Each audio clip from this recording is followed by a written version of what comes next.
చిమ్మ చీకటి, నింగిన తారలు మేఘాచ్ఛాదితములై ఉన్నాయి. ధ్రువతార మాత్రం మిణుకు మిణుకుమని మెరుస్తోంది. ఉష్ణవాయువులతో సముద్ర తరంగాలు ఉవ్వెత్తున మీదకి లేచి పడుతున్నాయి. వాటితో మైత్రి కలుపుతున్నాడు వాయుదేవుడు.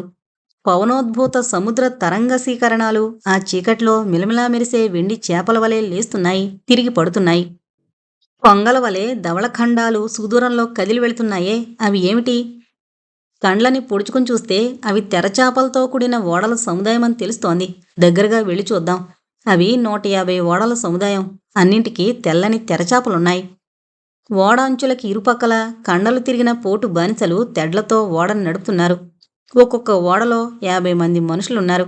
ఒక్కొక్కనిది ఉక్కు కడ్డీ లాంటి శరీరం. ఒక్కొక్కని శరీరంలోనూ నరాలు రాగి తివ్వలచే పెనబడిన తాళ్లవలే బీసుకునున్నాయి. ఒక్కొక్కని ఛాతీ నల్లసాన రాతి పలకవలే ఉంది. అన్ని విధాల శీత వాత తపస్థితులకి అలవాటు పడినవి వారి శరీరాలు. వారందరూ ఎక్కడికి, ఏ పనిమీద పయనిస్తున్నారు? ఓడలన్నీ అర్ధ చంద్రాకారంలో వెళుతున్నాయి. వాటి మధ్య రాబందు ఆకారంతో కనిపిస్తుండే ఆ ఓడ సుప్రసిద్ధ వీరుడు, ధనికుల పాలిటి మృత్యు స్వరూపుడు, ఎదురులేని పోటు మానిసి అయిన చోళగుణిది. వాని పక్కన కూర్చుని ఉన్నాడొక పోర్చుగీసు దొర. వాని పేరు కెప్టెన్ మైకెల్. వాడు తెలుగు భాషని బాగా అర్థం చేసుకోగలడు, కొద్ది కొద్దిగా మాట్లాడనుగలడు. దొరగారు, నా వాటా 4 వంతుల్లో ఖచ్చితంగా 3 వంతులుండాలి. ప్రతి సంవత్సరం 5-6 లక్షల సువర్ణాలు నాకు మీ వద్ద నుండి ముడుతుండాలి. నిజమేనా? అడిగాడు చోళగుడు.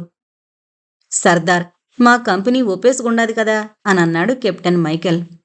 అయినా మరొక్క మారును మననం చేసుకోవడం మంచిది కదా అని దూరం నుండి బొమ్మరిల్లులా కనిపిస్తున్న వాటిని, అదిగోండి చూడండి, అదే జాఫ్నా, అదో చిన్న గోపురం, అదే నీలాపుర దేవాలయం అని చూపిస్తూ చెప్పాడు చోళగుడు. దొర తన చూపుల్ని నిగిడించి చాలా నిదానంగా చూశాడు. బాగా చూశాను అన్నట్లు తల పంకించాడు. ఓహోయ్ కళాసులు, ఓడల్ని కుడిపక్కగా తిప్పి తెరచాపల్ని దించేయండి అని కంచుబూరా మూలంగా బిగ్గరగా ఉద్ఘాటించాడు చోళగుడు. చోళగుని ఆజ్ఞ సుగ్రీవాజ్ఞ వంటిది, మరి దానికి తిరుగులేదు. వెంటనే కళాసులు ఓడల్ని కుడివైపుకి మరల్చి తెరచాపల్ని దించడం ప్రారంభించారు. బలంలో ఉందిరా భాగ్యాల సీమ, చలంలో ఉందిరా చక్కని తీరు, కులంలో ఉందిరా గోత్రాల నీటు, కలంలో ఉందిరా కావ్యాల భామ, ఓహోసి లగోసి చాపలే దించరా అని పాడుతూ చాపలు దించుతున్నారు కళాశీలు. రసనాకుమారి తన విశాలమైన పడక గదిలో హంసతూలిక తలపంపై లేచి కూర్చుంది. దీపకరండికలో దీపం వెలుగుతూనే ఉంది. పానుపుపై వెదజల్లున్న మల్లెమొగ్గలు బాగా వికసించి పరిమళిస్తున్నాయి. పర్యంకానికి దగ్గరగా ఒక నగ్నసుందరి విగ్రహం, చేతిలోని ధూప కరండికలోంచి సువాసిత ధూపం సన్నని నల్లని దారపు పూసల వలె వంకలు తిరిగి నిర్గమిస్తోంది. కిటికీ దగ్గరగా వేలాడదీసిన బంగారు పంజరంలోని రామచిలుక నిద్రిస్తోంది. అప్పుడప్పుడు దాని రెక్కల జాడింపు నిశ్శబ్దానికి భంగం కలిగిస్తోంది. రసనాకుమారి తన రూపాన్ని ఎదురుగా ఉన్న నిలువుటద్దంలో చూసుకుంది. ఆ చూపు ఆమె చిరు పెదవులపై మందహాసాన్ని చిలకరించింది. అనాచ్ఛాదిత కంచుకమైన తన ఉన్నత కుచుకుంబాల సంపూర్ణ శోభ, సానపట్టిన వజ్రపు తునకవలే దగదగా మెరుస్తోన్న అంగాల శోభ, సౌందర్య తేజస్సుని వెల్లివిరుస్తున్న ముఖచంద్రుని శోభ, ఇట్లా శోభా సంపుటి అయిన తన శరీరలతని చూసుకుంది రసనాకుమారి. రసనాకుమారి ఒళ్ళు విరుచుకుని పర్యంకం నుండి లేచి కిటికీ దగ్గరకొచ్చి ఊచలు పట్టుకుని బయటకు చూసింది. బయట సముద్రపు హోరు, దూరంగా సముద్ర జలాల్లో ఏవో తెల్లని చుక్కలు కదులుతున్నాయి. రసనాకుమారి కళ్ళు నులుముకుని మరొక్క మారు సముద్రపు దిశ చూసింది. అవే తెల్లని చుక్కలు. ఒకళా ఒకళా అరిచింది రసన. ఆ గదిలోనే బల్లమంచం పైన నిద్రిస్తున్న ఒకళ ఉలిక్కిపడి లేచింది. కిటికీ దగ్గరగా ఉన్న రాజకుమారిని చూసింది. లేచి ఆమెని సమీపించి, రాకుమారి, ఇంకా తెల్లవారలేదు, చీకటి రాత్రి, ఎందుకు పిలిచారు అని అడిగింది. ఒకళ తీక్షణంగా సముద్రం వైపు చూసింది. రాకుమారి, తెల్లని చుక్కలు ఇటు అటు కదులుతున్నట్లు కనిపిస్తున్నాయి, జాలర్ల ఓడలు కావచ్చు అంది. ఒకళ, జాలర్ల ఓడలు అన్నుండవే, 100కి పైనే ఉన్నట్లున్నాయి. వ్యాపారుల ఓడలైనా లేక దొంగల ఓడలైనా కావచ్చు. ఒకళ, నా కుడికన్ను ఒకటే అదురుతోంది. స్వప్నంలో 6 తలల నాగసర్పం విషం కక్కుతూ కనిపించింది. ఏదో కీడుని శంకిస్తోంది మనసు. అలంకరణ కావించు, కోట బురుజుపైకి వెళ్ళి చూద్దాం. ఒకళ రాజకుమారిని వీరోచితమైన దుస్తులతో అలంకరించింది. ఆ విధంగా యోధిని వేషం వేయాలని రాకుమారికి ఎందుకు బుద్ధి పుట్టిందో ఒకళ్ళకి అర్థం కాలేదు. అయినా ఆజ్ఞని పాటించింది. ఇద్దరూ కలిసి కోటబురుజు పైకెక్కారు. హఠాత్తుగా రాజకుమారి ధనస్సును వంచి నారి ఎక్కించి, "ఒకళా, అదుగో చూడు, ఎవరో నల్లని వస్త్రాల్ని ధరించి మెల్లగా అడుగులు వేసుకుంటూ కోట తలుపుల్ని తీయడానికి ప్రయత్నిస్తున్నాడు" అని చెప్తూనే ధనుస్సులో బాణమెక్కించి గురిచూసి వదిలింది. "అమ్మా" అని అరుస్తూ ఆ వ్యక్తి నేల కొరిగాడు. రసనాకుమారి, వకుళ కోట బురుజు నుండి కిందకి దిగి పడిపోయిన వ్యక్తి దగ్గరకొచ్చారు. వాణ్ణి సమీపించి, "ఎవరు నువ్వు?" అని కఠోరధ్వనితో ప్రశ్నించింది రాజకుమారి. పడిపోయినవాడు తన వీపున గుచ్చుకున్న బాణాన్ని పెరికి, "విషలిప్త బాణం, శరీరంలో విషం పాకుతోంది, దాహం దాహం" అని అరిచాడు. వకుళ వాని మేలు ముసుగు తొలగించింది. ఆశ్చర్యం! వాడు జఫ్నాదేశ సేనాధిపతి చండవర్మ. చండవర్మ రాకుమారిని చూసి చేతులు జోడించి, "భద్రుదారిక, నన్ను క్షమించండి. నేను రాజద్రోహిని, దేశద్రోహిని. కొన్ని ఘడియల్లో చోళగుడనే గజదొంగ ఉడతకీచుల సహాయంతో కోటలోనికి రాబోతున్నాడు. నాకు వాళ్ళు చాలా ఆశ చూపెట్టారు" అని ఇక మీద చెప్పలేక స్పృహ తప్పి పడిపోయాడు. మరో అరగడియలో కోట సజీవమై కళకళ్లాడింది. ఆపత్తుని సూచించే నగారా ధ్వనులు దిక్కులు పీకటిల్ల మోగసాగాయి. కోట బురుజులన్నీ సైనికులతో నిండిపోయాయి. మహారాజు మహేంద్రవర్మ స్వయంగా సేనని నడిపించడానికి పూనుకున్నాడు. రాజకుమారి లోహ కవచాలంకృతమై తండ్రికి కుడిభుజమై నిలిచింది. జాఫ్నా వీరులారా, సముద్ర మధ్యమందున్న మన చిన్న ద్వీపం పై దేశాల యొక్క ఒత్తిడి లేక ఇంతకాలం స్వేచ్ఛా వాయువుల్ని పీల్చింది. మనకి ఆక్రమణ దురాశ ఏ కొసానా లేదు. ఇప్పుడు పోర్చుగీసు వారి దురాశ వల్ల మన దేశానికి విపత్తు సంభవించింది. మహాక్రూరుడైన చోళగుడి సహాయంతో పోర్చుగీసు వారు మన దేశాన్ని కబళించడానికి వస్తున్నారు. మీలో ఒక్కొక్కరును దేశమాతకై ప్రాణాలర్పించి అమరకీర్తిని పొందవలసిన సమయం వచ్చింది. జయాపజయాలు దైవాధీనం కాబట్టి మన కర్తవ్యాన్ని నెరవేర్చడంలో వెనుకంజ వేయరాదు అని గంభీరంగా ఉద్బోధించింది రాజకుమారి రసనాకుమారి. సైనికులందరూ కత్తుల్ని దూసి, "దేశమాతకై మా ప్రాణాలు నర్పిస్తాం. మాలో ప్రాణం ఉండగా శత్రువును మా దేశంలో కాలు మోపనివ్వం. జై మురుగా, జై వడివేల" అని ఏకకంఠంతో జైనాదం చేశారు. చోళగుడు నీలపురి దుర్గాన్ని ముట్టడించాడు. పోర్చుగీసు దళాధిపతి మైకేలు కోట గోడల దగ్గర గోతులు తవ్వి మందు దట్టింపజేస్తున్నాడు. జాఫ్నా వీరులు ధనుద్దారులై శత్రువుల్ని కోట దరిజేరనీయకుండా బాణాల వర్షం కురిపిస్తున్నారు. పోరు ఘోర రూపాన్ని దాల్చింది. ఢాం! ఈశాన్య దిక్కున కోటగోడ కూలింది. చోళగుడు నగ్న కృపాణధారి అయి తన వారిని హెచ్చరిక చేస్తూ కోటలోకి చొరబడిపోయాడు. మహామంత్రి జయభద్రవర్మ మహారాజుని సమీపించి, "మహాప్రభు, శత్రువులు లోపలికొచ్చేస్తున్నారు. మన సేనాపతి కుట్రలో చేరి 3 వంతుల సైన్యాన్ని కోటలో నుండి వేరుచేసి ఇతరత్రా పంపించివేసున్నాడు. కాబట్టి ఇప్పుడు మనం శత్రువును ఎదుర్కోలేని స్థితిలో ఉన్నాం. మీరు కుమారితో కలిసి సొరంగ మార్గం గుండా పయనమై పారిపోవడమే ఉచితం. కాందిసీకుండైపోయినన్న కించపడద్దు. జయమంగళ దుర్గం వద్ద ఓడెక్కి మారువేషాలతో మీ ప్రాణమిత్రుడైన తంజాపురాధిపతిని కలిసి తిరిగి రాజ్యాన్ని సాధించడమే ఇప్పుడు కర్తవ్యం. మీతో సహాయంగా మీ అంగరక్షక దళసేనాని వీరభద్రుడు రాగలడు. నా మాటని మన్నించి మీరు వెంటనే సొరంగ మార్గం గుండా పయనమై పారిపోవడమే ఉచితం" అని చెప్పాడు. మహారాజు తన కుమార్తె రసనాకుమారిని పిలిపించి మహామంత్రి ఉద్దేశాన్ని వివరించి చెప్పాడు. రసనాకుమారి చాలాసేపు ఆలోచించి ఇలా అంది. "నాన్నగారు, మహామంత్రి గారు అన్నట్లే ప్రస్తుతం మనం శత్రువుల్ని ఎదిరించలేం. కాందిశీకులమై మనం వెళ్లడమన్నదే నా హృదయానికి బాధాకరంగా ఉంది. భద్రుదారిక, రాజనీతి చాలా కఠినంగానే ఉంటుంది. కొన్నాళ్లు మీరును మహారాజును ఓపిక పట్టి అజ్ఞాతవాసం చేసి తీరాలి. మహాసత్వ సంపన్నులైన కుంతీపుత్రులు పాండవులు విధివంచితులై అడవుల పాలయ్యారు కదా. చక్రవర్తి తనూజుడైన శ్రీరామచంద్రుడు భార్యతో సహా అరణ్యాలకి వెళ్లలేదా? మన పరిస్థితి కూడా విధి నిర్ణయమే. సర్వనాశనం కావడం కన్నా కొంతకాలం అజ్ఞాతంగా గడిపినట్లయితే విధి మనకి అనుకూలిస్తుంది. పోగొట్టుకున్న రాజ్యాన్ని మరలా సంపాదించుకోవచ్చు" అని అన్నాడు మహామంత్రి. రసనాకుమారి మహామంత్రి సలహాను ఆమోదించింది. వీరభద్రుని సహాయంతో మహారాజు తన కుమార్తెను వెంటబెట్టుకుని సొరంగ మార్గం గుండా పయనమైపోయాడు. మహామంత్రి వాళ్ళిద్దరూ వెళ్ళిపోగానే తెల్లజెండా ఎగురు వేయించాడు. నీలపురి దుర్గం శత్రువుల వశమైపోయింది. నీలపురిని 3 రోజుల పాటు నిష్కరుణతో దొంగలు దోచుకున్నారు. కోటలోని నిక్షిప్త ధనరాశులను కూడా తన వశం చేసుకున్నాడు చోళగుడు. జఫ్నాదేవి పోర్చుగీసు వారి వశమైపోయింది. మయూరానికి 200 గజాల దూరంలో ఒక ధర్మసత్రం ఉంది. సత్రానికి ఎదురుగా ఒక కోనేరుంది.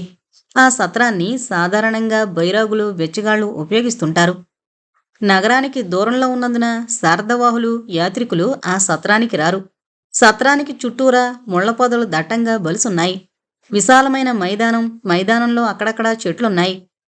సత్రానికి 10 గజాల దూరంలో ఒక చింత చెట్టుంది. ఆ చెట్టు కొమ్మలకి 2 గుర్రాలు కట్టబడున్నాయి. సత్రం దగ్గరగా ఒక బ్రహ్మాండమైన మర్రి చెట్టుంది. ఆ చెట్టు కింద రాళ్లని పేర్చి కొందరు బిచ్చగాండ్రు అన్నం వండుకుంటున్నారు. సత్రం అరుగు మీద 2 యాత్రికులు కంబళి పరుచుకుని కూర్చునున్నారు. సామంత, "ఉస్, నా పేరు గోవిందయ్య, నీ పేరు రామయ్య, జ్ఞాపకం ఉంచుకో." "సరే గోవిందయ్య, నా పని గోవింద అయింది." "అదెలా సాధ్యం రామయ్య? ఎలాగోకలా తమలపాకులు సంపాదించాను, అక్కడ చెక్కలు లేకపోయాయి." "ఓస్, ఇంతేనా? దానివల్ల మనకొచ్చే ఇబ్బంది ఏముంది గనుక?" "మీకు లేకపోవచ్చు, నాకుందిగా." "తర్వాత?" "5 పణాలిచ్చి లడ్డూల్ని కొని మొదట ఉదరగుహని నింపుకున్నాను. తరువాత ఒక పణమిచ్చి తమలపాకులు కొన్నాను." "రామయ్య, ఒట్టి తమలపాకులే నమిలేస్తావా ఏం?" "లేదయ్యా, బజార్లన్నీ తిరిగి ఒక మూలకొట్టులో ఒక పణమిచ్చి చెక్కలు కొన్నానయ్యా. అవి జాఫనా చెక్కలట, చాలా ఖరీదైనవి." "భలే వాడివయ్యా, సున్నం తెచ్చుకున్నావా?" "అదే చిక్కొచ్చింది గోవిందయ్య. కొసకి ఒక భయంకర మీసాలవాని దగ్గర ఒక సమాచారాన్ని విక్రయించి సున్నం పట్టుకొచ్చా." "సరే, ఏంటా సమాచారం? ఎవరా భయంకర మీసాలవాడు?" "అబ్బా, ప్రశ్నలతో నన్ను విసిగించకయ్యా. సరే, నీ తమలపాకుల సేవ కాని." నాలో శబ్దబ్రహ్మం ఇమిడి ఉండలేదు. "చెప్పేస్తా, వినవయ్యా. జాఫ్నా కొబ్బరి బొండంలాంటి తల, ఎలుగుబంటి తోకలాంటి మీసాలు, వలమైన కొబ్బరి చెట్టు లాంటి శరీరం, ఇనుప గడియల వంటి చేతులు, సోమిడ మొదళ్ల వంటి కాళ్ళు కల ఒక ఆసామియే ఆ భయంకర మీసాలవాడు." "కాళిదాస మహాకవి నీకు వర్ణనలో తీసుకట్టే" అని బిగ్గరగా నవ్వాడు గోవిందయ్య. "ఆ భయంకర మీసాలవాడు నన్నొక సమాచారం అడిగాడు. అంటే నేను వాణ్ణి సున్నముందా అని అడిగిన మీదట." "ఏంటా సమాచారం?" "ముగ్గురు ఆసామీల గురించి" అన్నాడు రామయ్య. "ఎవరా ముగ్గురు ఆసామీలు? ఇంత మహాపట్నంలో ముగ్గురు ఆసామీలకే కొదవా?" "ఆ, తెలుసు" అనేశాను. గోవిందయ్య బిగ్గరగా నవ్వి ఆ మీదట అన్నాడు, "ఆ ఆసామీల వివరాలు నాతో వాడు చెప్తూ ఉంటే నేను ఊ కొట్టేస్తూ వచ్చాను." "మరి చెప్పకు రామయ్య, నా కడుపు పుండైపోతుంది నవ్వలేక" అన్నాడు గోవిందయ్య. "కడుపు పుండికి తమలపాకు రసం చాలా మంచి మందు. ఇదిగో కిళ్ళి కట్టాను, పుచ్చుకో గోవిందయ్య" అన్నాడు రామయ్య. గోవిందయ్య కిళ్ళి పుచ్చుకున్నాడు. వారి దగ్గరగా 2 గజాల దూరంలో ముగ్గురు మనుషులు ముసుగు తన్ని పడుకునున్నారు. వారిలో ఒకడు మాత్రం ముసుగు తీసి రామయ్య, గోవిందయ్యల సంభాషణ వింటున్నాడు. అలా వింటూ నిశ్శబ్దంగా నవ్వుకుంటున్నాడు. 5 అడుగుల 6 అంగుళాల ఎత్తు, అట్టే లావు, అట్టే సన్నం కాని శరీర బందోబస్తు, గిరజాల జుత్తు, విశాలమైన పాలం, పెద్ద కళ్ళు, తిన్నని చక్కని నాసిక, కొంచెం గూడ చెవులు. "ఇటువంటి ఆసామిని చూసావా?" అని వాడు నన్నడిగాడు. "ఆసామి తెలుపా నలుపా?" అని నేను ప్రశ్నించా. "ఎరుపు" అని వాడు చెప్పగా నేను చూశానన్నాను అన్నాడు వివరంగా రామయ్య. "ఇటువంటి వ్యక్తిని నువ్వెప్పుడయ్యా చూశావు?" రామయ్య అక్కడ పడుకున్న వారిని చూసి కళ్ళు ఎగరవేశాడు. గోవిందయ్య వారి వైపు పరిశీలనగా చూశాడు. ముసుగు తీసి వాళ్ల మాటలు వింటున్న వ్యక్తి తిరిగి తన ముసుగు ముఖంపైకి లాగేసుకున్నాడు. 6 అడుగుల ఎత్తు, భారీ శరీరం, బలిష్టమైన మోటైన అవయవాలు, చిన్న కళ్ళు, దెబ్బ పెదిమలు, పొడుచుకొచ్చిన నుదురు, నలుపు శరీరం, బొద్దు మీసాలు. "ఇటువంటి రెండో వ్యక్తిని చూశావా?" అని వాడు ప్రశ్నించాడు. వెంటనే నేను కొట్టేశాను. "భలే! 5 అడుగుల 4 అంగుళాలు, సన్నని లతలాంటి శరీరం, ఎత్తుగుండెలు, చందమామ వంటి ముఖం, కలువరేకుల్లాంటి కళ్ళు, విండ్లాల్లాంటి కనుబొమ్మలు, చిన్నదైన సూటిగా ఉండే ముక్కు, చిగురు పెదిమలు, తెల్లని తెలుపు, దాంట్లో గులాబీ రంగు, ఇలాంటి లక్షణాలు కల బాలికగాని బాలునిగాని చూశావా?" అని వాడడిగాడు. "బాలిక కాదు గాని బాలకుణ్ణి చూశానని నేనన్నాను." "నీ వర్ణన బంగారం కాను. ఈ ఆసామీలను నువ్వు కొలపెట్టి చూశావా?" అడిగాడు గోవిందయ్య. "అదేమిటయ్యా, నన్నెరిగిన నీవే ఇలాగంటున్నావు? కొలమానం, తులమానం వీటిలో నా ప్రసిద్ధి జగద్విదితం కాదా? ఒక లడ్డూను చూడగానే దానిలోని పిండి తూకం, పంచదార తూకం, నెయ్యి తూకం, గుబీలుని చెప్పేయగలను. నాకిదంతా లెక్క" అన్నాడు రామయ్య. గుర్రాల సకిలింపు విన్నాడు గోవిందయ్య. "రామయ్య, గుర్రాలు సకిలిస్తున్నాయి. సందేహాస్పదం గల వారిని చూస్తే జాతి గుర్రం సకిలిస్తుంది" అని చెప్పి మూటను విప్పి లోహ కవచాన్ని తీసి తోడుకుని దుప్పటి కప్పేసుకున్నాడు. "నా కవచం నా గుండెల మీద విరివిగా పెరిగిన వెంట్రుకలే" అని నవ్వాడు రామయ్య. గోవిందయ్య కూడా చిన్నగా నవ్వి గుర్రాల వైపే చూస్తున్నాడు. దూరంగా 10 మంది మనుషులొస్తున్నట్లు గమనించాడు. రామయ్య కూడా చూసి గోవిందయ్య భుజంపై చేయి వేసి మెల్లని స్వరంతో సామంత, వాడే భయంకర మీసాలవాడు అని చెవిలో చెప్పాడు. గమనించాను వసంతయ్య అన్నాడు యాచమనాయకుడు. గోవిందయ్య, నీకు విందు జరిగే సూచనలున్నాయి అన్నాడు రామయ్య బిగ్గరగా. చాలా రోజులుగా బద్ధకంలో పడిపోయింది శరీరం అన్నాడు గోవిందయ్య. వచ్చిన మనుషులు మర్రిచెట్టు దగ్గరకొచ్చారు. అక్కడ బిచ్చగాళ్లు తినిపారేసిన ఆకులు గాలిలో రెపరెపలాడుతున్నాయి. వచ్చిన వారిలో భయంకర మీసాలవాడు రామయ్య గోవిందయ్య దగ్గరకొచ్చి, ఏయ్ ఇలారా అని పిలిచాడు. ఏ ఎవరు, నేనా లేకెత్తడా ప్రశ్నించాడు రామయ్య. నువ్వే, ఇలారా. నాకు చెవుడు లేదయ్యా, అక్కడ్నుంచే చెప్పు. పొట్ట తన్నిగలను, జాగ్రత్త, రమ్మంటారా? అయ్యి బాబోయ్, పొట్టని తన్నక తిన్న లడ్డూలు ఇంకా జీర్ణం కాలేదు. ఈ దిక్కుమాలిన ఊర్లో పణానికి 2 లడ్లు, మా ఊర్లో అయితే 3 లడ్డూలు ఇస్తారు. ఇంట్లో చేసుకుంటే 4 గిట్టుబాటు అవుతాయి. నీ లడ్డూ రామాయణం ఎవరికి కావాలయ్యా? నువ్వు చెప్పిన ఆ 3 ఆసామీలు ఎక్కడా? నువ్విచ్చిన ఇంపుడు కాయంత సున్నానికి ఎంతో చెప్పేశాను, అంతకంటే వివరాలు నేను చెప్పలేను అని చెప్పి కంటితో పొరుండున్న 3 చూసి సంజ్ఞ చేశాడు రామయ్య. వీడు సులభసాధ్యుడు కాదులా ఉన్నాడు అని గొణిగాడు గోవిందయ్య. భయంకర మీసాలవాడు పడుకునున్న వారి దగ్గరికి వెళ్ళి వరలోంచి కత్తిని దూసి కత్తిమొనతో మధ్యన పడుకునున్నవాడిని తాకి, ఏయ్ లేచి నిలబడు అని గద్దించాడు. నిద్రపోతున్నవాడు లేవలేదు గాని గోవిందయ్య మాత్రం లేచి నిలబడ్డాడు. భయంకర మీసాలవాడు ఈసారి కాలితో తన్ని, ఏయ్ లేచి నిలబడతావా లేదా కఠోరంగా అన్నాడు. గోవిందయ్య దగ్గరగా వచ్చి, నేస్తమా, ఎవడో బెచ్చగాడు పడుకునున్నాడు, వాణ్ణెందుకు ఇబ్బంది పెడతావు అన్నాడు. వీరెవరో నీకు తెలుసా? తెలీదు. వీరు పారిపోయిన ఖైదీలు. మా దొర వీళ్ళని పట్టుకురమ్మన్నాడు. నువ్వెందుకు మధ్యలో కలగజేసుకుంటావు? మీ దొర ఎవరు? వాడు గోవిందయ్యని ఉరిమి చూసి కత్తిమొనతో అతని గుండెల మీద పొడిచాడు, అంతే.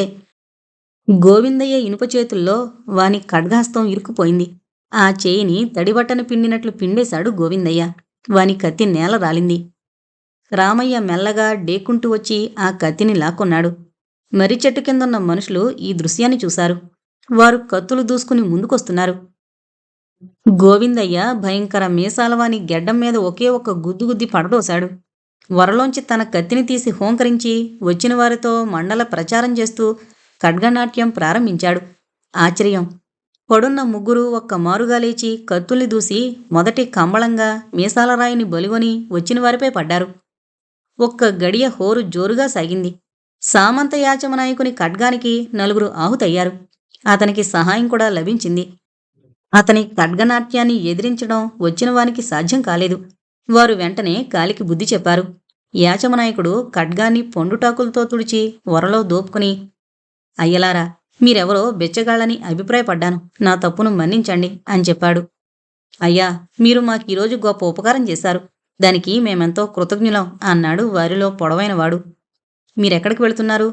మేము తంజాపూర్కి వెళుతున్నాం. మేము కూడా వెళుతోందక్కడికే. చాలా సంతోషం. మీ వంటి మహావీరుని సహాయం లభించడం మా అదృష్టం. మీరు ఎవరి ఖైదీలు? మీకు ఇష్టం ఉంటే చెప్పండి. మిమ్మల్ని చూస్తే మా కథని వెల్లడించాలనే బుద్ధి పుడుతోంది. నేను మహేంద్రవర్మని, జాఫ్నా దేశ రాజుని. ఇతడు నా సేనానాయకుడు వీరభద్రవర్మ. ఇదిగో ఈ బాలకుడే నా కుమార్తె రసనాదేవి అన్నాడు మహేంద్రవర్మ. మీకు మా స్వాగతం. నేను విజయనగర సామంతుణ్ణి. నా పేరు యాచమనాయకుడు. ఇతను విజయనగర చక్రవర్తుల ఆస్థాన విదూషకుడు వసంతభట్టు అన్నాడు సామంతుడు. మనం ఇక్కడే కొంత విశ్రమించి తెల్లవారుగానే వెళ్ళిపోదాం అన్నాడు వసంతభట్టు. వసంతయ్య, నువ్వు ఊళ్ళోకి వెళ్ళి మయూరగుప్త వద్ద నుండి 3 గుర్రాలను తెచ్చిపెట్టాలి అన్నాడు సామంతుడు. అదెంత పని, వెళ్తాను. అతను కొన్ని బర్ఫీ ముక్కలైనా ఇస్తాడు. నా ఆకలి అతనికి తెలుసు అన్నాడు వసంతయ్య. అందరూ నవ్వారు. పృథ్వీ కటకటాల తలుపుల వెనక కస్టడీలో ఉన్న రసనని చూసి నివ్వెరపోయాడు.